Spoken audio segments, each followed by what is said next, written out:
ਸਤਿ ਸ਼੍ਰੀ ਅਕਾਲ ਮੇਰੇ ਸਾਰੇ ਦੋਸਤੋ। ਅੱਜ ਆਪਣਾ ਅਗਲਾ ਪਾਰਟ 2 ਕਰਾਂਗੇ। ਅੱਜ ਆਪਾਂ ਗਵਰਨਰ ਜਨਰਲ ਅਤੇ ਵਾਇਸਰਾਏ ਦਾ।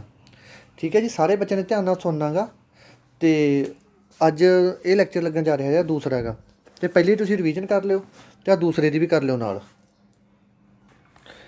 ਜੋ ਤੁਹਾਡੇ ਇਹ ਦੋਨੇ ਸੈੱਟ ਕੰਪਲੀਟ ਹੋ ਗਏ ਹੈ ਨਾ, ਅੱਜ ਦੂਸਰਾ ਸੈੱਟ ਕੰਪਲੀਟ ਹੋਊਗਾ। ਇਹਦੇ ਨੀਚੇ ਨਾ ਮੈਂ ਤੁਹਾਨੂੰ MCQ ਦਿੱਤੇ ਹੈ, ਸ਼ਾਇਦ 21/22 MCQ ਆ, ਇਹਦੇ ਨਾਲ ਰਿਲੇਟਡ ਹੀ ਆ। ਅਤੇ ਉਹ ਵੀ ਤੁਸੀਂ ਆਪਣਾ ਟੈਸਟ ਪਹਿਲਾਂ ਇਹ ਦੋਨੇ ਥਿਊਰੀਆਂ ਚੰਗੀ ਤਰ੍ਹਾਂ ਯਾਦ ਕਰਕੇ ਬਾਅਦ ਵਿੱਚ ਉਹਦਾ ਟੈਸਟ ਵੀ ਲਾਉਣਾ ਗਾ। ਅਤੇ ਆਪਦੇ ਹਿਸਾਬ ਨਾਲ ਜਿਹੜੇ ਵੀ ਨੰਬਰ ਆਉਣਗੇ ਮੈਨੂੰ ਦੱਸ ਦਿਓ 1-2 ਦਿਨਾਂ ਦੇ ਵਿੱਚ, ਜਦੋਂ ਵੀ ਤੁਹਾਡਾ ਟਾਈਮ ਲੱਗਦਾ ਕਰਨਾ। ਦੇਖੋ ਅੱਜ ਆਪਾਂ ਗੱਲ ਕਰਦੇ ਹਾਂ ਲਾਰਡ ਵਿਲੀਅਮ ਬੈਂਟਿੰਗ ਦੀ। ਮੇਰਾ ਸਭ ਤੋਂ ਫੇਵਰੇਟ ਬੰਦਾ ਇਹ ਹੈਗਾ, ਲਾਰਡ ਵਿਲੀਅਮ ਬੈਂਟਿੰਗ। ਇਹਨੇ ਕੀ ਕੀਤਾ ਸੀ ਦੇਖੋ, ਸਭ ਤੋਂ ਪਹਿਲਾਂ ਭਾਰਤ ਦਾ ਪਹਿਲਾ ਗਵਰਨਰ ਜਨਰਲ ਬਣਿਆ ਉਹ ਇਹ ਸੀ। ਠੀਕ ਹੈ, ਭਾਰਤ ਦਾ ਗੱਲ ਸੁਣਨੀ ਬੱਚੇ, ਭਾਰਤ ਦੀ ਗੱਲ ਕਰ ਰਹੇ। ਭਾਰਤ ਦਾ ਪਹਿਲਾ ਗਵਰਨਰ ਜਨਰਲ ਕੌਣ ਬਣਿਆ ਸੀ? ਉਹ ਬਣਿਆ ਸੀ ਲਾਰਡ ਵਿਲੀਅਮ ਬੈਂਟਿੰਗ। ਓਕੇ ਜੀ, ਇਹਨੇ ਕੀ ਕੀਤਾ ਸੀ? ਇਹਨੇ ਕਰੀ ਸੀ ਸਤੀ ਪ੍ਰਥਾ ਖਤਮ। ਸਤੀ ਪ੍ਰਥਾ ਕਿਦੋਂ ਖਤਮ ਕੀਤੀ ਸੀ ਇਹਨੇ? 1829 ਦੇ ਵਿੱਚ। ਅਤੇ ਠੱਗੀ ਪ੍ਰਥਾ ਕਿਦੋਂ ਖਤਮ ਕੀਤੀ ਸੀ? 1830 ਦੇ ਵਿੱਚ। ਪ੍ਰਸ਼ਨ ਇਹ 'ਚ ਦੋ ਬਣਦੇ ਹੁੰਦੇ, ਇੱਕ ਤਾਂ ਬਣਦਾ ਹੁੰਦਾ ਸਤੀ ਪ੍ਰਥਾ, ਇੱਕ ਠੱਗੀ ਪ੍ਰਥਾ। ਇਹਨਾਂ ਦੋਨਾਂ ਨੇ ਡੇਟਾ ਵੀ ਐਜ਼ ਇਟ ਯਾਦ ਰੱਖ ਲਿਓ। ਠੀਕ ਹੈ, ਪ੍ਰਸ਼ਨ ਇੱਕ ਇਹ ਬਣੂਗਾ ਬੰਗਾਲ ਦਾ ਗਵਰਨਰ ਰੋਬਰਟ ਕਲਾਈਵ, ਬੰਗਾਲ ਦਾ ਗਵਰਨਰ ਜਨਰਲ ਵਾਰਨ ਹੈਸਟਿੰਗ। ਠੀਕ ਹੈ, ਭਾਰਤ ਦਾ ਪਹਿਲਾ governor Lord William Bentinck. Okay ਜੀ, ਇਸ ਤੋਂ ਬਾਅਦ ਇਹਦੇ ਸਮੇਂ ਨੂੰ ਸ਼ਾਂਤੀ ਦਾ ਸਮਾਂ ਕਾਲ ਵੀ ਕਿਹਾ ਜਾਂਦਾ। ਇੱਕ ਪ੍ਰਸ਼ਨ ਹੋਰ ਪੁੱਛ ਸਕਦੇ ਆ ਕਿ ਉਹ ਕਿਹੜਾ ਵਾਇਸਰਾਏ ਸੀ ਜਾਂ ਕਿਹੜਾ ਗਵਰਨਰ ਜਨਰਲ ਸੀ। ਠੀਕ ਹੈ ਜੀ, ਜਿਹਦੇ ਸਮੇਂ ਦੇ ਵਿੱਚ ਕੋਈ ਵੀ ਯੁੱਧ ਨਹੀਂ ਹੋਇਆ। ਲਾਰਡ ਵਿਲੀਅਮ ਬੈਂਟਿੰਗ ਦੇ ਸਮੇਂ ਦੇ ਵਿੱਚ ਕੋਈ ਵੀ ਯੁੱਧ ਨਹੀਂ ਹੋਇਆ। ਇਹਦੇ ਸਮੇਂ ਨੂੰ ਸ਼ਾਂਤੀ ਦਾ ਸਮਾਂ ਵੀ ਕਿਹਾ ਜਾਂਦਾ ਹੈਗਾ। ਇਸ ਤੋਂ ਬਾਅਦ 1835 ਦੇ ਵਿੱਚ ਕਲਕੱਤਾ ਮੈਡੀਕਲ ਕਾਲਜ ਬਣਿਆ। ਇਹ ਵੀ ਪੁੱਛਿਆ ਜਾ ਸਕਦਾ ਕਿ ਕਲਕੱਤਾ ਦੇ ਵਿੱਚ ਜਿਹੜਾ ਮੈਡੀਕਲ ਕਾਲਜ ਬਣਿਆ ਸੀ ਉਹ ਕਿਸ ਨੇ ਬਣਵਾਇਆ ਸੀ? ਉਹ ਬਣਾਇਆ ਸੀ 1835 ਦੇ ਵਿੱਚ ਲਾਰਡ ਵਿਲੀਅਮ ਬੈਂਟਿੰਗ ਨੇ। ਓਕੇ ਜੀ, ਇਸ ਤੋਂ ਬਾਅਦ ਗੱਲ ਆ ਗਈ ਲਾਰਡ ਮੈਟਕਾਫ। ਲਾਰਡ ਮੈਟਕਾਫ ਇੱਕ ਆਪਾਂ ਪਹਿਲਾਂ ਪੜ੍ਹ ਕੇ ਗਏ ਸੀ, ਪ੍ਰੈਸ 'ਤੇ ਪਾਬੰਦੀ ਲਾਤੀ ਸੀ। ਉਹ ਕਿਹਨੇ ਲਾਈ ਸੀ ਪ੍ਰੈਸ 'ਤੇ ਪਾਬੰਦੀ? ਬੈਲਜਲੀ ਨੇ। ਬੈਲਜਲੀ ਲਾਈ ਸੀ। ਬੈਲਜਲੀ ਨੂੰ ਕੀ ਕਿਹਾ ਜਾਂਦਾ? ਬੰਗਾਲ ਦਾ ਟਾਈਗਰ। ਓਕੇ ਜੀ, ਇਹਨੇ ਲਾਈ ਸੀ ਪਾਬੰਦੀ। ਤਾਂ ਪਰ ਜਿਹੜਾ ਲਾਰਡ ਮੈਟਕਾਫ ਸੀ, ਠੀਕ ਹੈ ਜੀ, ਇਹਨੇ ਆ ਕੀ ਕੀਤਾ? ਪ੍ਰੈਸ ਨੂੰ ਦੁਬਾਰੇ ਆਜ਼ਾਦੀ ਦਵਾਈ ਕਿ ਤੁਸੀਂ ਆਪਦੇ ਹਿਸਾਬ ਨਾਲ ਜਿਹੜੀ ਤੁਹਾਨੂੰ ਚੀਜ਼ ਚੰਗੀ ਲੱਗਦੀ ਹੈ ਉਹ ਵੀ ਲਿਖੋ, ਜਿਹੜੀ ਚੀਜ਼ ਤੁਹਾਨੂੰ ਅੰਗਰੇਜ਼ੀ ਸਰਕਾਰ ਦੀ ਮਾੜੀ ਲੱਗਦੀ ਹੈ ਉਹ ਵੀ ਲਿਖੋ। ਇਹਨੇ ਬੰਦੇ ਨੇ ਕੀ ਕੀਤਾ ਜੀ? ਪ੍ਰੈਸ ਨੂੰ ਆਜ਼ਾਦੀ ਦਵਾਈ ਸੀ। ਓਕੇ ਜੀ, ਇਸ ਤੋਂ ਬਾਅਦ ਅਗਲਾ ਆ ਗਿਆ ਲਾਰਡ ਹਾਰਡਿੰਗ। ਓਕੇ ਜੀ, ਲਾਰਡ ਹਾਰਡਿੰਗ ਸਮਾਂ ਦਾ ਭਾਵੇਂ ਤੁਸੀਂ ਯਾਦ ਕਰਨ ਨੂੰ ਰਹਿੰਦਾ ਕਰੋ। ਵਿਚਲੀ ਗੱਲ ਯਾਦ ਦੇਖੋ, ਪਹਿਲਾ ਐਂਗਲੋ ਸਿੱਖ ਯੁੱਧ। ਪਹਿਲਾ ਐਂਗਲੋ ਸਿੱਖ ਯੁੱਧ ਕਿਦੋਂ ਹੋਇਆ ਸੀ? ਅੱਧੀਆਂ ਬੁੱਕਸ ਦੇ ਵਿੱਚ ਤਾਂ ਅੱਧੇ ਬੱਚੇ ਕਹਿਣਗੇ ਨਾ ਸਰ ਥੋੜ੍ਹੀ ਮਿਸਟੇਕ ਹੈ। ਮਿਸਟੇਕ ਨਹੀਂ ਬੱਚੇ, ਅੱਧੇ ਤਾਂ ਮਤਲਬ ਅੱਧੀਆਂ ਬੁੱਕਸ ਦੇ ਵਿੱਚ ਦਿਖਾ ਰਿਹਾ ਇਹ 1844 ਤੋਂ ਲੈ ਕੇ 1845 ਤੱਕ। ਅੱਧੀ ਬੁੱਕਸ ਦੇ ਵਿੱਚ ਇਹ ਹੈਗਾ 1845 ਤੋਂ 1846 ਤੱਕ। ਦੇਖੋ ਜਿਹੜੇ ਐਂਗਲੋ ਸਿੱਖ ਵਾਰ ਹੈ ਇਹ ਆਪਾਂ ਸਪੈਸ਼ਲ ਕਰਾਂਗੇ ਪੰਜਾਬ GK ਦੇ ਵਿੱਚ। ਪੰਜਾਬ GK ਦੇ ਵਿੱਚ ਜਿੰਨੀਆਂ ਵੀ ਐਂਗਲੋ ਸਿੱਖ ਵਾਰਾਂ ਹੋਈਆਂ ਗੀਆਂ, ਇਹ 2 ਐਂਗਲੋ ਸਿੱਖ ਵਾਰਾਂ ਹੋਈਆਂ। ਇਹਨਾਂ ਦੇ ਵਿੱਚ ਇੱਕ 'ਚ ਤਾਂ 4 ਜੰਗਾਂ ਹੋਈਆਂ, ਇੱਕ 'ਚ 5 ਜੰਗਾਂ ਹੋਈਆਂ ਐਂਗਲੋ ਸਿੱਖ ਵਾਰਾਂ ਦੇ ਵਿੱਚ। ਉਹ ਮੈਂ ਤੁਹਾਨੂੰ ਸਾਰਾ ਕਰਵਾਊਂਗਾ। ਲਾਲ ਸਿੰਘ ਨੇ ਕਿਹੜੀ ਲੜੀ ਸੀ, ਹੋਰਾਂ ਨੇ ਕਿਹੜੀ ਲੜੀ ਸੀ। ਠੀਕ ਹੈ, ਅਤੇ ਕਿਹਦੇ ਨਾਲ ਇਹ ਜੰਗਾਂ ਹੋਈਆਂ ਸੀ ਉਹ ਸਾਰੀਆਂ ਆਪਾਂ ਚੰਗੀ ਤਰ੍ਹਾਂ ਡਿਟੇਲ ਦੇ ਵਿੱਚ ਕਰਾਂਗੇ। ਐਂਗਲੋ ਸਿੱਖ ਵਾਰ ਇਹ ਹੋਈਆਂ ਉਦੋਂ ਸੀ ਜਦੋਂ ਮਹਾਰਾਜਾ ਰਣਜੀਤ ਸਿੰਘ ਦੀ 1839 ਦੇ ਵਿੱਚ ਡੈਥ ਹੋ ਗਈ ਸੀ। ਤਾਂ ਸ਼ਹੀਦ ਡੈਥ ਹੋ ਗਈ। ਡੈਥ ਹੋਣ ਤੋਂ ਬਾਅਦ ਉਹਨਾਂ ਦਾ ਜਿਹੜਾ ਸੰਘਰਸ਼ ਸੀ ਉਹ 'ਤੇ ਬਹਿ ਗਿਆ ਸੀ ਮਹਾਰਾਜਾ ਦਲੀਪ ਸਿੰਘ। ਪਰ ਮਹਾਰਾਜਾ ਦਲੀਪ ਸਿੰਘ ਨੇ ਨਾ ਅੰਗਰੇਜ਼ਾਂ ਨੇ ਪੈਰ ਨਹੀਂ ਲੱਗਣ ਦਿੱਤੇ, ਅਤੇ ਉਹਦੇ ਕਰਕੇ ਮਤਲਬ ਇਹ ਕਿ ਇਹ ਇੰਨਾ ਮਾਹੌਲ ਖ਼ਰਾਬ ਹੋ ਗਿਆ ਸੀ। ਬਹੁਤ ਜ਼ਿਆਦਾ ਤਣਾਅਪੂਰਨ ਮਾਹੌਲ ਰਿਹਾ ਉਹ ਟਾਈਮਾਂ ਦੇ ਵਿੱਚ। ਬਹੁਤ ਸਿੱਖ ਇੰਨੇ ਸਿੱਖ ਮਰੇ ਸੀ 1984 ਦੰਗਿਆਂ ਦੇ। ਤਾਂ ਸਮਝ ਲਓ ਕਿ ਉਹਦੇ ਮੁਕਾਬਲੇ 10% 1% ਵੀ ਨਹੀਂ ਹੈਗੇ ਜਿੰਨਿਆਂ ਸੈਂਕੜੇ ਐਂਗਲੋ ਵਾਰਾਂ ਦੇ ਵਿੱਚ ਸਿੱਖਾਂ ਦੀ ਡੈਥ ਹੋਈ ਸੀ। ਠੀਕ ਹੈ ਜੀ, ਸ਼ਹੀਦ ਹੋਏ ਸੀ ਜਿੰਨੇ। ਦੇਖੋ ਪਹਿਲਾ ਐਂਗਲੋ ਸਿੱਖ ਵਾਰ ਕਦੋਂ ਹੋਈ ਸੀ? 1844 ਜਾਂ 45 ਵੀ ਲਿਖਿਆ ਸਕਦਾ, ਅਤੇ 1845 ਜਾਂ 46 ਵੀ ਲਿਖਿਆ ਸਕਦਾ। ਠੀਕ ਹੈ ਜੀ, ਪਰ ਇੱਕ ਗੱਲ ਗੌਰ ਰੱਖਣੀ ਹੈ, ਇਹਨਾਂ ਦੋਨਾਂ ਦੇ ਵਿੱਚੋਂ ਡੇਟ ਇੱਕ ਮਿਲੂਗੀ, 2 ਡੇਟਾਂ ਨਹੀਂ ਕਦੇ ਵੀ ਮਿਲਦੀਆਂ ਹੁੰਦੀਆਂ। ਠੀਕ ਹੈ, ਨੇੜੇ ਨੇੜੇ ਦੀਆਂ। ਜਿਹੜੀ ਦੂਸਰੀ ਸਿੱਖ ਐਂਗਲੋ ਵਾਰ ਹੋਈ ਸੀ ਉਹ ਤੁਹਾਨੂੰ ਦੱਸ ਦੇਣਾ ਹੋਈ ਸੀ 1848 ਅਤੇ 1849 ਦੇ ਆਸ-ਪਾਸ। ਠੀਕ ਹੈ ਜੀ, ਉਹ ਜਦੋਂ ਆਪਾਂ ਐਂਗਲੋ ਸਿੱਖ ਵਾਰ ਪੰਜਾਬ GK ਦੇ ਵਿੱਚ ਆਉਂਦੀ ਹੈ ਉਦੋਂ ਆਪਾਂ ਅਲੱਗ ਤੋਂ ਕਰਾਂਗੇ ਉਹ ਟੌਪਿਕ। ਦੇਖੋ ਇਸ ਤੋਂ ਬਾਅਦ ਗੱਲ ਆ ਗਈ ਆਪਣੀ ਲਾਰਡ ਡਲਹੌਜੀ ਦੀ। ਹੁਣ ਲਾਰਡ ਡਲਹੌਜੀ ਦੀ ਗੱਲ ਕਰਦੇ ਆਪਾਂ। ਲਾਰਡ ਡਲਹੌਜੀ ਸੀ ਜਿਹੜਾ, ਇਹਨੂੰ ਆਧੁਨਿਕ ਭਾਰਤ ਦਾ ਪਿਤਾ ਵੀ ਕਿਹਾ ਜਾਂਦਾ। ਆਧੁਨਿਕ ਭਾਰਤ ਦਾ ਪਿਤਾ ਵੀ ਕਿਹਾ ਜਾਂਦਾ। ਸਭ ਤੋਂ ਜ਼ਿਆਦਾ ਤਰੱਕੀ ਇਹ ਬੰਦੇ ਦੇ ਰਾਜ ਦੇ ਵਿੱਚ ਹੋਈ ਸੀ, ਸਭ ਤੋਂ ਜ਼ਿਆਦਾ ਤਰੱਕੀ। ਠੀਕ ਹੈ ਜੀ, ਦੇਖੋ ਡਾਕਟਰਾਈਨ ਆਫ ਲੈਪਸ, ਹੜੱਪ ਨੀਤੀ।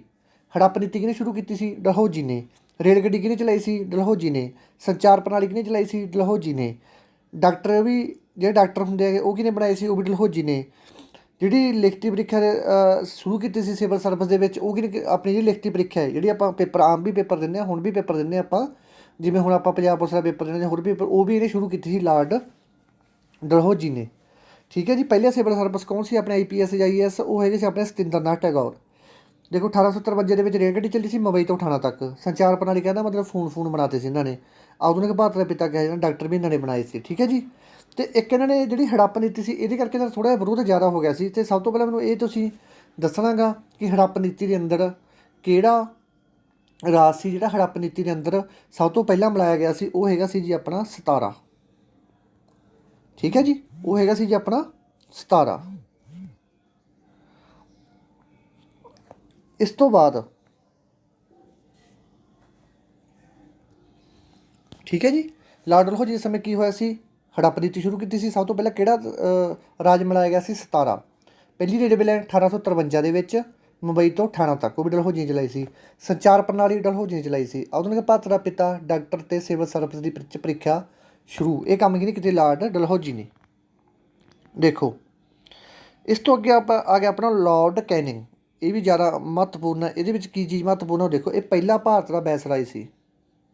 ਠੀਕ ਹੈ। ਅਤੇ ਭਾਰਤ ਦਾ ਆਖਰੀ ਕੀ ਸੀ? Governor general. ਇਹ ਗੱਲਾਂ ਵੀ ਨਾਲ ਤੁਸੀਂ ਲੈ ਕੇ ਚੱਲਣਗੀਆਂ।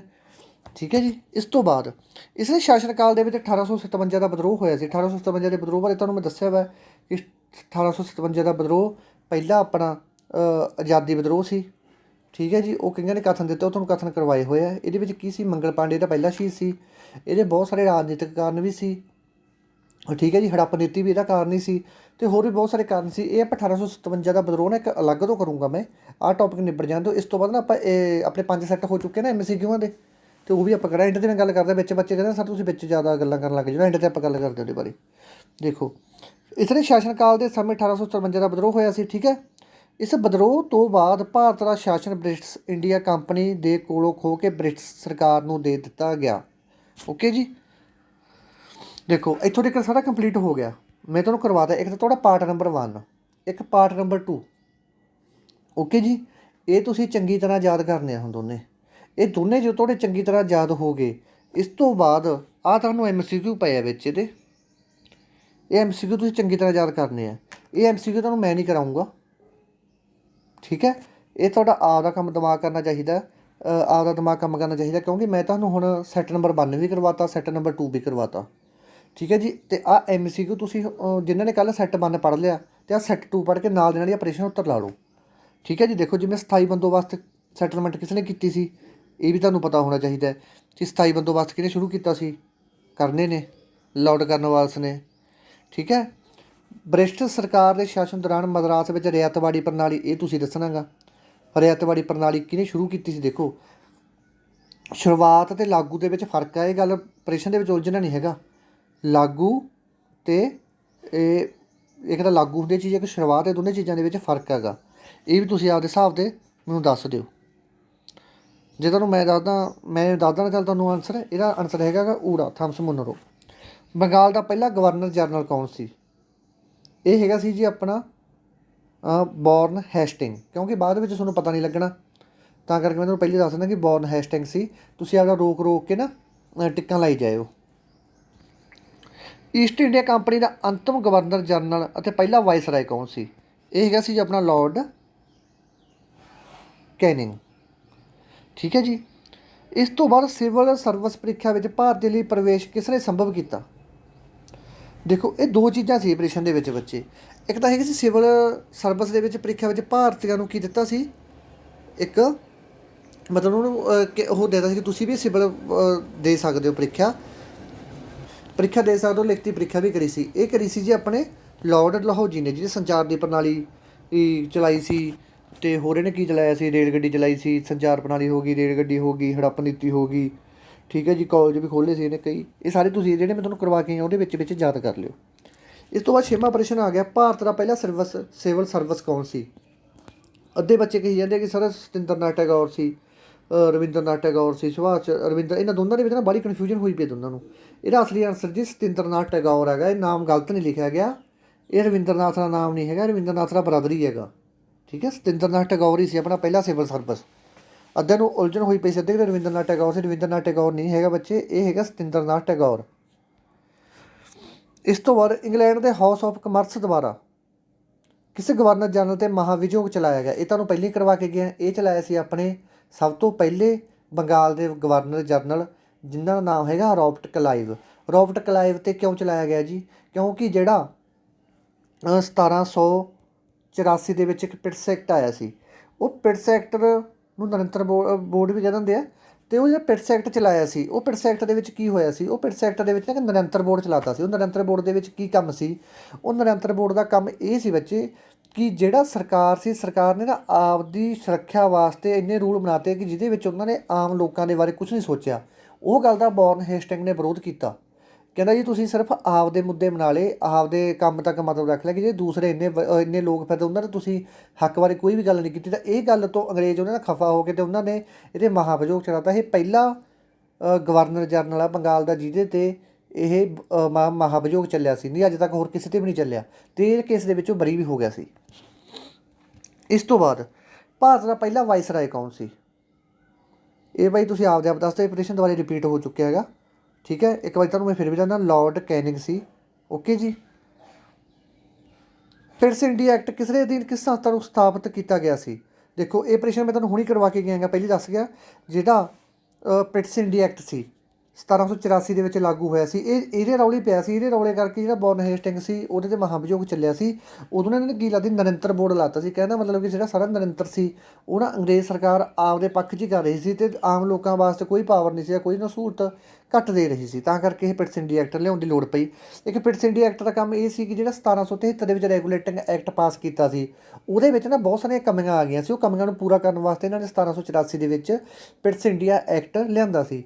ਅੱਧੇ ਬੱਚਿਆਂ ਨੂੰ ਸੁਣੋ, ਇੱਕ ਪ੍ਰਸ਼ਨ ਇਹ ਵੀ ਬਣ ਸਕਦਾ ਕਿ ਜਿਹੜਾ ਪਿਟਸ ਇੰਡੀਆ ਐਕਟ ਸੀ, ਠੀਕ ਹੈ ਜੀ, ਇਹ ਕਿਉਂ ਲਿਆਂਦਾ ਗਿਆ, ਕਾਹਦੇ ਵਾਸਤੇ, ਕਿਉਂ ਲੋੜ ਪਈ ਪਿਟਸ ਇੰਡੀਆ ਐਕਟ ਲਿਆਉਣ ਦੀ? ਇੱਕ ਤਾਂ ਪ੍ਰਸ਼ਨ ਇਹ ਬਣੂਗਾ ਉਹ ਤਾਂ ਲੋੜ ਪਈ ਜੀ ਕਿ 1773 ਵਾਲੇ 'ਚ ਕਮੀਆਂ ਸੀ। ਅਤੇ ਕਦੋਂ ਆਇਆ ਹੈ? 1784 ਦੇ ਵਿੱਚ। ਕਲਕੱਤਾ ਵਿੱਚ ਸੁਪਰੀਮ ਕੋਰਟ ਦੀ ਸਥਾਪਨਾ ਕਿਸ ਐਕਟ ਦੇ ਅੰਦਰ ਹੋਈ? ਕਲਕੱਤਾ ਦੇ ਵਿੱਚ ਸੁਪਰੀਮ ਕੋਰਟ ਜਿਹੜੀ ਲਾਈ ਸੀ ਉਹ ਕਦੋਂ ਲਾਈ ਸੀ? ਉਹ ਲਾਈ ਸੀ ਜੀ 1774 ਦੇ ਵਿੱਚ। ਜੇ ਪ੍ਰਸ਼ਨ ਆਏ ਪੁੱਛਦੇ ਆ ਕਿ ਸੁਪਰੀਮ ਕੋਰਟ ਲੱਗੀ ਕਦੋਂ ਸੀ, ਉਹ ਲੱਗੀ ਸੀ 1774 ਦੇ ਵਿੱਚ। ਜੇ ਪੁੱਛਦੇ ਕਿ ਕਿਹੜੇ ਐਕਟ ਦੇ ਅੰਦਰ ਲੱਗੀ ਸੀ, ਉਹ ਲੱਗੀ ਸੀ 1773 ਦੇ ਰੈਗੂਲੇਟਿੰਗ ਐਕਟ ਦੇ ਅੰਡਰ। 4 ਜੱਜ ਸੀ। ਮੁੱਖ ਜੱਜ ਕੌਣ ਸੀ? ਅਲੀਜਾ ਇੰਪੇ। ਇਸ ਤੋਂ ਬਾਅਦ ਬੰਗਾਲ ਦਾ ਪਹਿਲਾ ਗਵਰਨਰ, ਇਹ ਤੁਹਾਨੂੰ ਮੈਂ ਕਿੰਨੇ ਵਾਰੀ ਦੱਸਦਾ ਕਿ ਬੰਗਾਲ ਦਾ ਗਵਰਨਰ ਕਿੱਥੇ ਆ ਜੇ ਉੱਥੇ ਪ੍ਰਸ਼ਨ ਹੋਰ ਹੋਊਗਾ, ਜਿੱਥੇ ਬੰਗਾਲ ਦਾ ਗਵਰਨਰ ਜਨਰਲ ਆ ਜੇ ਉੱਥੇ ਪ੍ਰਸ਼ਨ ਹੋਰ ਹੋਊਗਾ, ਠੀਕ ਹੈ ਜੀ। ਇਹਨਾਂ ਨੇ ਪੁੱਛਿਆ ਸਿਰਫ ਬੰਗਾਲ ਦਾ ਪਹਿਲਾ ਗਵਰਨਰ, ਉੱਥੇ ਅੱਖਾਂ ਮੀਚ ਕੇ ਲਾ ਦਿਓ ਰੋਬਰਟ ਕਲਾਈਵ। ਓਕੇ ਜੀ, ਰੋਬਰਟ ਕਲਾਈਵ। ਇਹਨੇ ਕਿਹੜੀ ਜੰਗ ਲੜੀ ਸੀ? ਬੰਗਾਲ ਪਲਾਸੀ ਲੜਾਈ ਲੜੀ ਸੀ। ਪਲਾਸੀ ਲੜਾਈ ਤੋਂ ਖੁਸ਼ ਹੋ ਕੇ ਇਹਨੂੰ ਅੰਗਰੇਜ਼ਾਂ ਨੇ ਕੀ ਲਾਤਾ ਸੀ ਜੀ? ਬੰਗਾਲ ਦਾ ਗਵਰਨਰ।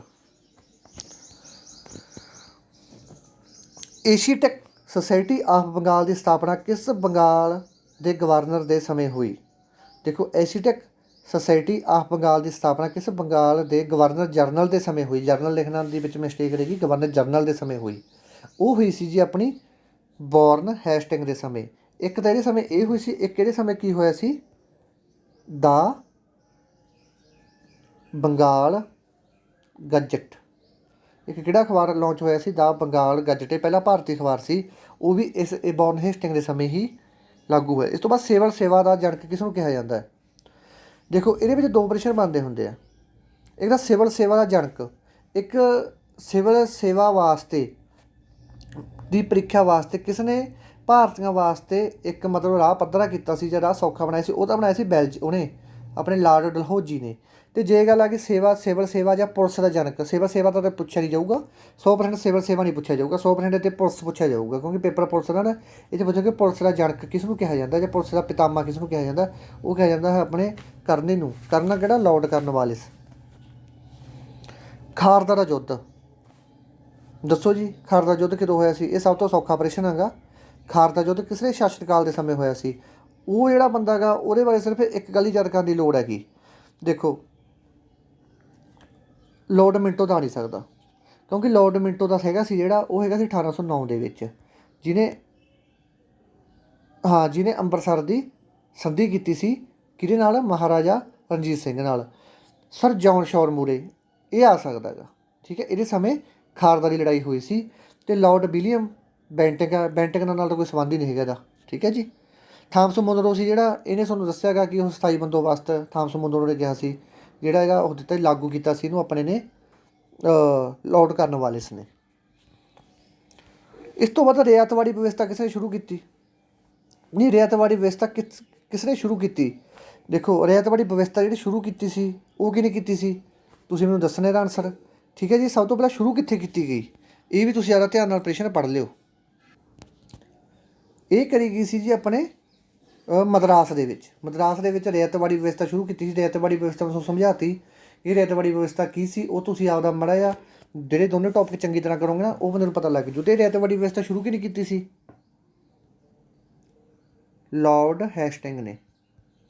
ਠੀਕ ਹੈ, ਬੌਰਨ ਹੈਸਟਿੰਗ ਨਹੀਂ ਹੈਗਾ, ਲਾਰਡ ਹੈਸਟਿੰਗ ਹੈ ਇਹ ਨਾਮਾਂ ਦੇ ਵਿੱਚ ਨੌਲੇਜ ਜੋ ਇਹਨਾਂ ਦੇ। ਪ੍ਰੈਸ ਨੂੰ ਆਜ਼ਾਦੀ ਕਿਸ ਨੇ ਦਵਾਈ? ਇਹ ਤਾਂ ਆਪਾਂ ਹੁਣੀ ਪੜ੍ਹ ਕੇ ਗਏ ਹਾਂ, ਮੈਟਕਾਫ ਨੇ। ਪ੍ਰਤੀਬੰਧ ਕਿਹਨੇ ਲਾਇਆ ਸੀ? ਬੈਲਜ਼ਲੀ ਨੇ। ਕਿਉਂ ਲਾਇਆ ਸੀ? ਕਿਉਂਕਿ ਇਹ ਚਾਹੁੰਦਾ ਨਹੀਂ ਸੀ ਕਿ ਕੋਈ ਵੀ ਅੰਗਰੇਜ਼ ਸਰਕਾਰ ਦੇ ਵਿਰੁੱਧ ਕੋਈ ਖਬਰ ਲਾਵੇ। ਚੌਥਾ ਐਂਗਲੋ ਮਸੂਰ ਯੁੱਧ ਜਿਸ ਦੇ ਸ਼ਾਸਨ ਕਾਲ ਦੇ ਵਿੱਚ ਹੋਇਆ ਸੀ, ਜਿਸ ਵਿੱਚ ਟੀਪੂ ਸੁਲਤਾਨ ਮਾਰਿਆ ਗਿਆ ਸੀ। ਦੇਖੋ, ਇਹ ਤੁਸੀਂ ਦੱਸਣਾ ਗਾ। ਪਹਿਲਾਂ ਤੁਸੀਂ ਜਿਹੜੇ ਵੀ ਪ੍ਰਸ਼ਨ ਬੋਲਦਾ ਪਹਿਲਾਂ ਚੰਗੀ ਤਰ੍ਹਾਂ ਪੜ੍ਹ ਕੇ ਉਹਦਾ ਆਪ ਆਨਸਰ ਲਾਇਆ ਕਰੋ, ਫਿਰ ਤੁਸੀਂ ਮੇਰਾ ਆਨਸਰ ਦੇਖਿਆ ਕਰੋ। ਠੀਕ ਹੈ। ਜਿਹੜਾ ਆਨਸਰ ਤੁਹਾਨੂੰ ਮੈਂ ਦੱਸ ਦੇਣਾ, ਇਹਦਾ ਆਨਸਰ ਹੈਗਾ ਲਾਰਡ ਬੈਲਜ਼ਲੀ। 1799 ਦੇ ਵਿੱਚ ਸ਼ਾਇਦ ਚੌਥਾ ਹੋਇਆ ਸੀ ਐਂਗਲੋ ਮਸੂਰ ਯੁੱਧ, ਅਤੇ ਜਿਹਦੇ ਵਿੱਚ ਇਹ ਮਾਰਿਆ ਗਿਆ ਸੀ। ਅਤੇ ਜਿਹੜੀ ਰੰਗਪੰਟਮ ਦੀ ਸੰਧੀ ਸੀ ਉਹ ਵੀ ਇਹਦੇ ਨਾਲ ਹੀ ਹੋਈ ਸੀ, ਕਾਰਨਵਾਲਿਸ ਦੀ। ਰੰਗਪੰਟਮ ਕਿਲ੍ਹੇ ਦਾ ਨਾਮ ਹੈਗਾ। 1857 ਦੇ ਵਿਦਰੋਹ ਦੇ ਸਮੇਂ ਕੌਣ ਭਾਰਤ ਦਾ ਗਵਰਨਰ ਜਨਰਲ ਸੀ? 1857 ਦੇ ਵਿਦਰੋਹ ਦੇ ਸਮੇਂ ਦੇਖੋ, ਡਰਹੋਜੀ ਜੀ ਦਾ ਹੋ ਹੀ ਨਹੀਂ ਸਕਦਾ ਉਦੋਂ, ਥਾਮਸਨ ਨਹੀਂ ਹੋ ਸਕਦਾ। ਸਾਰੀ ਕੱਟ ਕਟਾ ਕੇ ਜਿਹੜੀ ਗੱਲ ਆ ਰਹੀ ਹੈ ਉਹ ਆ ਰਹੀ ਹੈ ਲਾਰਡ ਕੈਨਿੰਗ 'ਤੇ, ਤਾਂ ਇਹਦਾ ਆਨਸਰ ਲਾਰਡ ਕੈਨਿੰਗ ਹੋਊਗਾ। ਓਕੇ ਜੀ। ਬਾਕੀ ਨਾ ਤੁਸੀਂ ਇੱਕ ਵਾਰੀ ਆਨਸਰ ਕੀ ਵੀ ਚੈੱਕ ਕਰ ਲਓ, ਇਹਦੇ ਆਨਸਰ ਕੀ ਮੈਂ ਤੁਹਾਨੂੰ ਵਿੱਚ ਹੀ ਦੇ ਦਿੰਦਾ। ਇਸ ਤੋਂ ਬਾਅਦ ਆ ਗਿਆ ਸਹਾਇਕ ਸੰਧੀ ਪ੍ਰਣਾਲੀ ਨੂੰ ਸਭ ਤੋਂ ਪਹਿਲਾਂ ਕਿਸ ਨੇ ਅਪਣਾਇਆ? ਸਹਾਇਕ ਸੰਧੀ ਪ੍ਰਣਾਲੀ ਨੂੰ ਸਭ ਤੋਂ ਪਹਿਲਾਂ ਅਪਣਾਇਆ ਸੀ ਜੀ ਆਪਣੇ ਹੈਦਰਾਬਾਦ ਦੇ ਸ਼ਾਸਕ ਨੇ। ਅਪਣਾਇਆ ਸੀ। ਸ਼੍ਰੀ ਰੰਗਪੰਟਮ ਦੀ ਸੰਧੀ ਟੀਪੂ ਸੁਲਤਾਨ ਅਤੇ ਕਿਸ ਵਿਚਾਲੇ ਹੋਈ ਸੀ? ਮੈਂ ਤੁਹਾਨੂੰ ਦੱਸ ਗਿਆ, ਤੁਹਾਡਾ ਆਪਦੀ ਮਾਈਂਡ ਕੰਮ ਕਰਨਾ ਚਾਹੀਦਾ ਕਿਹਦੇ ਵਿਚਾਲੇ ਹੋਈ ਸੀ। ਬੀਮਾ ਮੈਂ ਸਕਿੱਪ ਕਰਦਾ ਅੱਗੇ। ਆਧੁਨਿਕ ਭਾਰਤ ਦਾ ਨਿਰਮਾਤਾ ਕਿਹਨੂੰ ਕਿਹਾ ਜਾਂਦਾ? ਇਹ ਵੀ ਆਪਾਂ ਹੁਣੀ ਪੜ੍ਹ ਕੇ ਗਏ ਹਾਂ ਕਿਹਨੂੰ ਕਿਹਾ ਜਾਂਦਾ ਹੈਗਾ। ਠੀਕ ਹੈ ਜੀ। ਅਤੇ ਪ੍ਰਸ਼ਨ ਇਹਦੇ ਵਿੱਚੋਂ ਹੀ ਪ੍ਰਸ਼ਨ ਬਣ ਗਏ। ਇੱਕ ਇਹਦਾ ਪਾਰਟ ਹੋਰ ਆਉਣਾ, ਉਹ ਹੋਣਾ ਵਾਇਸਰਾਏ ਦਾ। ਉਹ ਆਪਣਾ ਚੱਲੂਗਾ ਜੀ 1947 ਤੱਕ। ਉਹ ਚੱਲੂਗਾ 1947 ਤੱਕ। ਤਾਂ ਕਰਕੇ ਮੈਂ ਤੁਹਾਨੂੰ ਇਹ ਗੱਲ ਕਹਿਣਾ ਕਿ ਮੈਂ ਤੁਹਾਨੂੰ ਨਾ ਪ੍ਰੋਮਿਸ ਕੀਤਾ ਹੋਇਆ ਕਿ ਪੇਪਰ ਆਪਣੇ ਸਿਲੇਬਸ ਦੇ ਵਿੱਚੋਂ ਹੀ ਆਊਗਾ। ਠੀਕ ਹੈ, ਪੇਪਰ ਆਪਣੇ ਸਿਲੇਬਸ ਦੇ ਵਿੱਚੋਂ ਹੀ ਆਊਗਾ। ਅਤੇ ਹੁਣ ਤੁਸੀਂ ਸਿਰਫ ਤੁਹਾਡੀ ਜ਼ਿੰਮੇਵਾਰੀ ਰਹੇਗੀ ਕਿ ਤੁਸੀਂ ਪੜ੍ਹਨਾ ਕਿਵੇਂ ਆ। ਇੱਕ ਵਾਰੀ ਆਨਸਰ ਕੀ ਦੇਖ ਲਓ, ਫਿਰ ਆਪਾਂ ਥੋੜ੍ਹਾ ਜਿਹਾ 1-2 ਮਿੰਟ ਗੱਲਾਂ ਕਰਨੀਆਂ।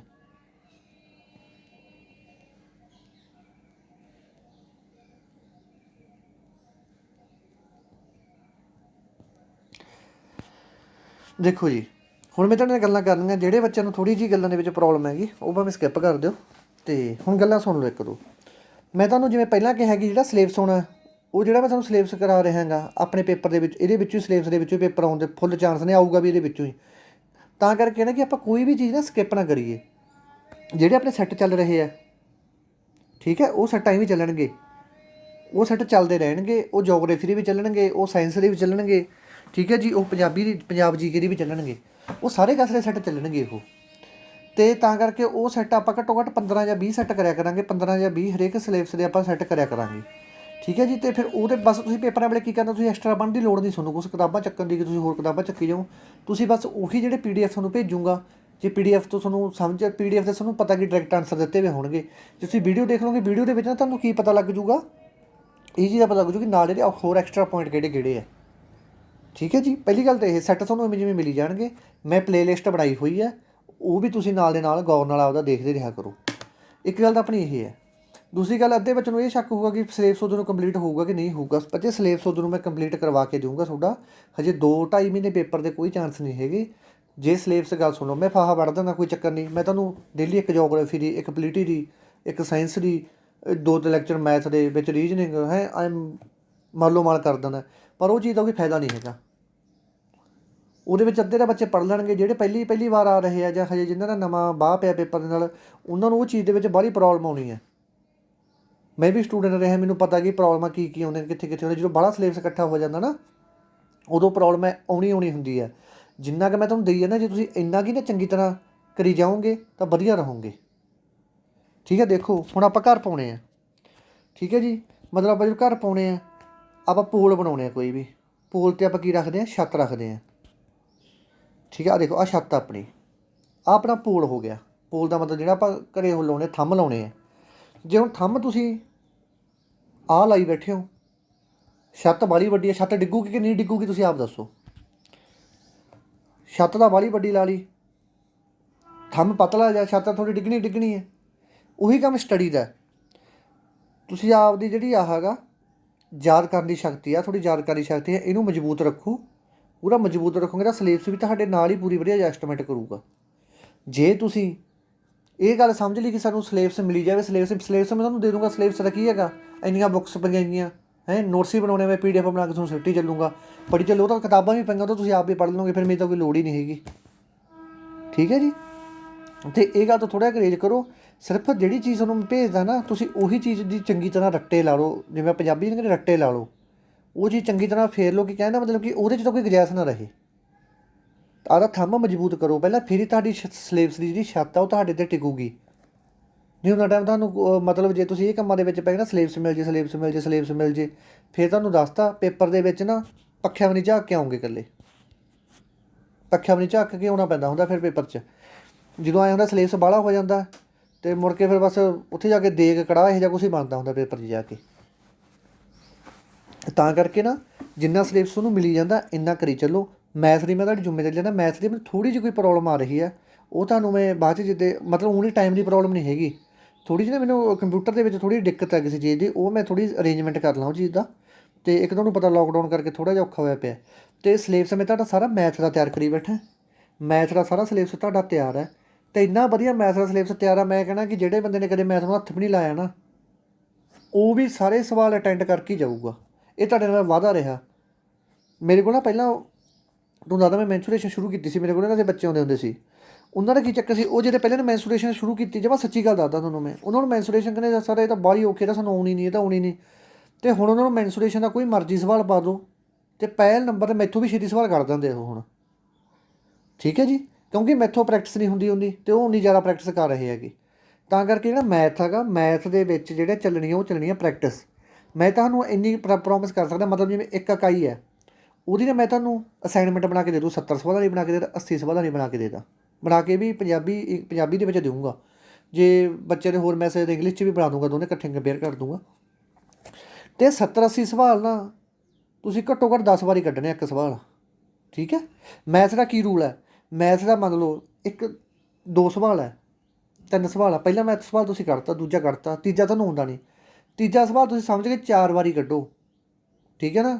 ਮੈਂ 5ਵੀਂ ਵਾਰ ਲਿਖ ਕੇ ਦੇਣ ਚਾਹੁੰਦਾ, ਜੇ ਤੁਹਾਨੂੰ ਉਹ ਸਵਾਲ ਨਾ ਆਵੇ 100% ਹੀ ਉਹ ਸਵਾਲ ਆਊਗਾ। ਮੈਥ ਦਾ ਰੂਲ ਇਹ ਹੈ, ਮੈਥ ਦੇ ਵਿੱਚ ਪ੍ਰੈਕਟਿਸ ਕਰਨੀ ਹੈ। ਰੀਜ਼ਨਿੰਗ ਵੀ ਤੁਹਾਨੂੰ ਮੈਂ ਕਰਵਾ ਲੂ, ਰੀਜ਼ਨਿੰਗ ਨੇ ਵੀ ਇੰਨੇ ਸੋਹਣੇ ਮੈਂ ਟੌਪਿਕ 'ਤੇ ਅਲੱਗ ਤੋਂ ਇੱਕ ਨਾ ਉਹ ਅਸਾਈਨਮੈਂਟ ਬਣੇ, ਜਿਹੜਾ ਸਿਲੇਬਸ ਤੁਹਾਡਾ ਸਾਰਾ ਕੰਪਲੀਟ ਹੈ। ਤੁਸੀਂ ਕਾਹਲੀ ਨਾ ਕਰੋ, ਪਹਿਲਾਂ ਜੀਕੇ ਦਾ ਪੋਰਸ਼ਨ ਵੱਡਾ ਹੁੰਦਾ, ਫਿਰ ਮੁੜ ਕੇ ਨਾ ਕੱਚ ਕਚੋਲਾ ਵਾਲਾ ਪੈ ਜਾਊਗਾ। ਤੁਸੀਂ ਨਾ ਬਸ ਕਿਹੜਾ ਆਹ ਪਿਆਰ ਨਾਲ ਕਰੀ ਚਲੋ ਮੁੜ ਕੇ, ਕਿਉਂਕਿ ਦੇਖੋ ਮੁੜ ਕੇ ਇਸ ਤੋਂ ਬਾਅਦ ਆਪਾਂ ਹਿਸਟਰੀ ਤੋਂ ਬਾਅਦ ਜੋਗਰਾਫੀ ਛੇੜਾਂਗੇ, ਜੋਗਰਾਫੀ ਤੋਂ ਬਾਅਦ ਆਪਾਂ ਛੇੜਾਂਗੇ ਪੋਲੀਟੀ ਤੋਂ ਬਾਅਦ ਆਪਾਂ ਛੇੜਾਂਗੇ ਸਾਇੰਸ। ਠੀਕ ਹੈ। ਇਹ 4-5 ਮੁਕਾ ਕੇ ਪੰਜਾਬ ਜੀਕੇ ਦਾ ਟੌਪਿਕ ਅਲੱਗ ਤੋਂ ਲੱਗੂਗਾ, ਉਹ ਮੈਂ ਤੁਹਾਨੂੰ ਸਾਰਾ ਟਾਈਮ ਟੇਬਲ ਮੈਂ ਬਣਾਈ ਬੈਠਾ। ਉਹ ਟਾਈਮ ਟੇਬਲ ਮੈਂ ਤੁਹਾਨੂੰ ਕੱਲ੍ਹ ਤੋਂ ਸੱਚ ਮੈਂ ਕਰੰਟ ਅਫੇਅਰ ਵੀ ਕਰਵਾਇਆ ਕਰੂੰਗਾ, ਤੁਹਾਨੂੰ ਕੱਲ੍ਹ ਤੋਂ ਸਵੇਰੇ ਨਾ ਮੈਂ ਤੁਹਾਨੂੰ ਕਰੰਟ ਅਫੇਅਰ ਕਰਵਾਇਆ ਕਰੂੰਗਾ। ਅਤੇ ਕੱਲ੍ਹ ਤੋਂ ਆਪਣੇ ਅੱਜ ਮਹੀਨਾ ਕਿਹੜਾ ਮਈ ਚੱਲੀ ਜਾਂਦਾ, ਹਾਂ ਅਪ੍ਰੈਲ ਤੋਂ ਸ਼ੁਰੂ ਕਰਦੇ ਹਾਂ ਆਪਾਂ, ਤੁਹਾਨੂੰ ਅਪ੍ਰੈਲ 'ਚ ਕਰੰਟ ਅਫੇਅਰ ਕਰਵਾ ਦਿਆ ਕਰੂੰਗਾ ਮੈਂ ਡੇਲੀ ਸੁਬਾਹ। ਉਹਦੇ ਮੈਂ ਤੁਹਾਨੂੰ 10 MCQ ਪਾਇਆ ਕਰੂੰਗਾ। ਉਹ MCQ ਮੈਂ 10 ਤਾਂ ਪਾਇਆ ਕਰੂੰਗਾ ਕਿਉਂਕਿ ਉਹਦੀ ਡਿਟੇਲ ਵੀ ਚੰਗੀ ਤਰ੍ਹਾਂ ਹੋਇਆ ਕਰੂ, ਡਿਟੇਲ ਵੀ ਯਾਦ ਕਰਨੀ ਹੈ ਤੁਸੀਂ। ਮੈਂ ਕਦੇ ਵੀ ਇਕੱਲਾ MCQ ਨਹੀਂ ਪਾਉਂਦਾ, MCQ ਤੁਸੀਂ ਪੜ੍ਹਨੇ ਹੋਣਗੇ ਤਾਂ ਕਿਤੇ ਮਰਜ਼ੀ ਵਗ ਜਾਓ। ਜੇ ਤੁਸੀਂ ਮੇਰੇ ਕੋਲ ਵਿਸ਼ਵਾਸ ਕਰਕੇ ਆਏ ਹੋ ਤਾਂ ਮੈਂ ਆਪਦਾ 100% ਦੇਊਂਗਾ, ਅਤੇ ਪੇਪਰ ਦੇ ਵਿੱਚ ਵੀ ਤੁਹਾਨੂੰ ਉਹ ਚੀਜ਼ਾਂ ਮਿਲਣਗੀਆਂ। ਬਸ ਤੁਸੀਂ ਲੱਗੇ ਰਹੋ ਮੇਰੇ ਨਾਲ। ਅਤੇ ਬਸ ਇਹੀ ਗੱਲਾਂ ਕਰਨੀਆਂ ਸੀ। ਵਿੱਚ ਬੱਚੇ ਕਹਿੰਦੇ ਸਰ ਤੁਸੀਂ ਗੱਲਾਂ ਵਾਲੀਆਂ ਕਰਦੇ ਹੋ, ਜਿਹਨਾਂ ਨੂੰ ਗੱਲਾਂ ਤੋਂ ਮੇਰੇ ਬੱਚੇ ਨੂੰ ਪ੍ਰੋਬਲਮ ਉਹ ਸਕਿੱਪ ਵੀ ਕਰ ਸਕਦਾ, ਕੋਈ ਚੱਕਰ ਨਹੀਂ। ਜਿਹੜੇ ਬੱਚੇ ਗੱਲਾਂ ਸੁਣਨੇ ਚਾਹੁੰਦੇ ਆ ਉਹ ਸੁਣ ਲਿਆ ਕਰੋ। ਬਾਕੀ ਮੇਰਾ ਵੀ ਤੁਹਾਡੇ ਨਾਲ ਜੀਅ ਲੱਗਾ ਰਹਿੰਦਾ ਗੱਲਾਂ ਕਰਕੇ, ਹੁਣ ਤੁਹਾਨੂੰ ਪਤਾ ਹੀ ਹੈ ਲੋਕਡਾਊਨ ਕਰਕੇ ਸਾਰੇ ਘਰੀ ਬੈਠੇ ਆ। ਠੀਕ ਹੈ। ਅਤੇ ਬਾਕੀ ਆਪਣਾ ਤਰੀਕਾ ਜਿਹੜਾ ਦੇਸੀ ਹੈ, ਪਿੰਡਾਂ ਵਾਲੀ ਹੈਗਾ ਹੈ ਨਾ, ਜਿਵੇਂ ਆਪਾਂ ਪਿੰਡਾਂ 'ਚ ਰਹਿੰਦੇ ਹਾਂ, ਆਪਣਾ ਤਰੀਕਾ ਉਹੀ ਹੈਗਾ। ਅਤੇ ਚਲੋ ਕੋਈ ਗੱਲ ਨਹੀਂ ਮੁੰਡਿਓ, ਮੇਰੀਆਂ ਭੈਣੋ, ਅਤੇ ਜਿਉਂਦੇ ਵੱਸਦੇ ਰਹੋ। ਅਤੇ ਆਹ ਟੈਸਟ ਨਾ ਬਾਈ ਚੰਗੀ ਤਰ੍ਹਾਂ ਲਾ ਲਿਓ ਹੁਣ। ਅਤੇ ਪਿਛਲੀ ਵਾਰ ਤਾਂ ਤੁਸੀਂ ਕਿਸੇ ਨੇ ਨਕਲ ਨਹੀਂ ਮਾਰੀ, ਐ ਤਾਂ ਸਿਆਣੇ ਹੋ ਗਏ ਹੁਣ ਤੁਸੀਂ, ਪਹਿਲਾਂ ਆਪਾਂ ਨਕਲ ਮਾਰਦੇ ਹੁੰਦੇ ਸੀ। ਤੇ ਹੁਣ ਤਾਂ ਆਪਾਂ ਨੂੰ ਪਤਾ ਕਿ ਨਕਲ ਮਤਲਬ ਆਪਦੀ ਨੁਕਸਾਨ ਹੈ। ਤੇ ਆਹ ਨਾ ਤੁਸੀਂ ਸਾਰੀ ਨਾ ਉਹ PDF ਤੁਹਾਨੂੰ ਮੈਂ ਪਰਸੋਂ ਦੇ ਦੂੰਗਾ ਇਹਦਾ। ਤੇ ਤੁਸੀਂ ਨਾ ਹੁਣ ਫਿਲਹਾਲ ਵੀਡੀਓ ਦੇਖ ਲਿਓ, ਤੇ ਵੀਡੀਓ ਦੇਖ ਕੇ ਨਾ ਕੱਲਾ ਸਵਾਲ ਮੈਨੂੰ ਮਤਲਬ ਨੰਬਰ ਲਿਖ ਕੇ ਸੈਂਡ ਕਰ ਦਿਓ ਇਕੱਲੇ, ਠੀਕ ਹੈ ਜੀ। ਜੇ ਕਿਸੇ ਨੂੰ ਮੇਰੇ ਵੀਰ ਭੈਣ ਨੂੰ ਕਿਸੇ ਨੂੰ ਕੋਈ ਵੀ ਪ੍ਰੋਬਲਮ ਆਉਂਦੀ ਹੈ ਮੈਨੂੰ ਟੈਲੀਗ੍ਰਾਮ 'ਤੇ ਮੈਸੇਜ ਕਰ ਲਓ। ਇੱਕ ਅੱਧੇ ਬੱਚੇ ਪੁੱਛ ਰਹੇ ਸੀ ਕਿ ਸਰ ਮਤਲਬ ਰੈਜ਼ੀਡੈਂਸ ਸਰਟੀਫਿਕੇਟ ਚੱਲਦਾ, ਰੈਜ਼ੀਡੈਂਟ ਤੋਂ ਬਿਨਾਂ ਵੀ ਫਾਰਮ ਅਪਲਾਈ ਹੋ ਜਾਂਦੇ। ਮੇਰੇ 2 ਸਟੂਡੈਂਟ ਸੀ ਉਹ ਕੱਲ੍ਹ ਅਪਲਾਈ ਕਰਕੇ ਆਏ ਹੈਗੇ ਰੈਜ਼ੀਡੈਂਸ ਸਰਟੀਫਿਕੇਟ ਤੋਂ ਬਿਨਾਂ, ਆਧਾਰ ਕਾਰਡ ਹੀ ਚੱਲ ਗਿਆ ਸੀ ਉਹਨਾਂ ਦਾ, ਠੀਕ ਹੈ। ਇਹ ਆਧਾਰ ਕਾਰਡ 'ਤੇ ਵੀ ਹੋ ਜਾਂਦਾ। ਉਹ ਜਿਹਨਾਂ ਨੂੰ ਐਕਸਪੀਰੀਅੰਸ ਘੱਟ ਹੁੰਦਾ ਫਾਰਮ ਭਰਨ ਦਾ, ਉਹ ਬੰਦੇ ਕਹਿੰਦੇ ਰੈਜ਼ੀਡੈਂਟ ਸਰਟੀਫਿਕੇਟ ਚੱਲੂਗਾ, ਨਹੀਂ ਆਧਾਰ ਕਾਰਡ 'ਤੇ ਵੀ ਅਪਲਾਈ ਹੋ ਜਾਂਦਾ ਕਿ ਤੁਸੀਂ ਆਧਾਰ ਕਾਰਡ 'ਤੇ ਫਾਰਮ ਫਿਲ ਕਰ ਦਿਓ ਅਤੇ ਰੈਜ਼ੀਡੈਂਟ ਅਪਲਾਈ ਕਰ ਦਿਓ, ਠੀਕ ਹੈ ਜੀ। ਅਤੇ ਜੇ ਕਿਸੇ ਨੂੰ ਵੀ ਕਿਸੇ ਵੀ ਭਰਤੀ ਪ੍ਰਤੀ, ਕਿਸੇ ਪੇਪਰ ਪ੍ਰਤੀ ਜਾਂ ਕਿਸੇ ਟਰਾਇਲਾਂ ਪ੍ਰਤੀ ਡਾਊਟ ਹੈ, ਮੈਥੋਂ ਜਦੋਂ ਮਰਜ਼ੀ ਮੈਨੂੰ ਟੈਲੀਗ੍ਰਾਮ 'ਤੇ ਮੈਸੇਜ ਕਰਕੇ ਪੁੱਛ ਲਓ, ਠੀਕ ਹੈ ਜੀ। ਅਤੇ ਨੰਬਰ ਤੁਹਾਨੂੰ ਮੈਂ ਦੱਸਿਆ ਹੋਇਆ ਹੈਗਾ ਪਹਿਲਾਂ ਆਪਣਾ ਟੈਲੀਗ੍ਰਾਮ 'ਤੇ। ਪਤਾ ਕੀ ਗੱਲ ਆ, ਫੋਨ ਦਾ ਮੈਨੂੰ ਥੋੜ੍ਹਾ ਜਿਹਾ ਫੋਨ ਵੀ ਚੱਲ ਕਰ ਲਿਓ, ਪਰ ਕਈ ਵਾਰ ਮੇਰਾ ਫੋਨ ਬਿਜੀ ਜ਼ਿਆਦਾ ਆਉਂਦਾ ਹੁੰਦਾ ਹੈਗਾ, ਅਤੇ ਫਿਰ ਮੈਨੂੰ ਟੈਲੀਗ੍ਰਾਮ 'ਤੇ ਨਾ ਇਹ ਹੁੰਦਾ ਮੈਂ ਜਿਹੜਾ ਵੀ ਜਦੋਂ ਟਾਈਮ ਲੱਗਦਾ ਮੈਂ ਉਹਦਾ ਨਾ ਮੈਸੇਜ ਦਾ ਰਿਪਲਾਈ ਕਰ ਦਿੰਦਾ। ਟੈਲੀਗ੍ਰਾਮ 'ਤੇ ਆਹ ਨੰਬਰ 'ਤੇ ਮੇਰਾ ਅਕਾਊਂਟ ਹੈ, ਉਹਦੇ ਤੁਸੀਂ ਮੈਸੇਜ ਕਰ ਲਿਓ ਮੈਨੂੰ। ਧੰਨਵਾਦ ਮੇਰੇ ਦੋਸਤੋ, ਜਿਉਂਦੇ ਵੱਸਦੇ ਰਹੋ।